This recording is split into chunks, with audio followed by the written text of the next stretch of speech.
આજ તિરંગો લહેરાય છે શાનથી, ભારત ગુંજે છે એના સ્વાભિમાનથી। આઝાદીની જે કિંમત ચૂકવાઈ હતી, આજે એ યાદ દિલમાં ઉતરી આવે છે। જય હિન્દ, જય ભારત।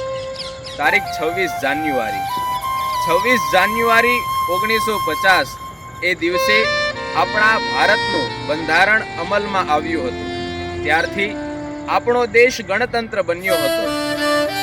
આ તારીખ આપણને સ્વતંત્રતા, સમાનતા અને ભાઈચારો શીખવે છે।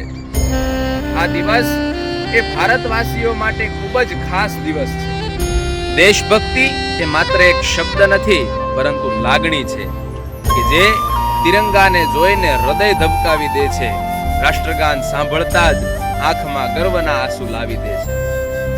ભારત એ માત્ર એક જમીનનો ટુકડો નથી, પરંતુ ત્યાગ, બલિદાન અને સંસ્કૃતિની ઓળખ છે। તો આવો આજે આપણે પણ સંકલ્પ લઈએ કે હું જીવીશ તો ભારત માટે અને મરીશ તો ભારત માટે। દરેક દેશભક્તો કોમેન્ટમાં જય હિન્દ તથા જય ભારત લખવાનું ભૂલશો નહીં। જય હિન્દ, જય ભારત।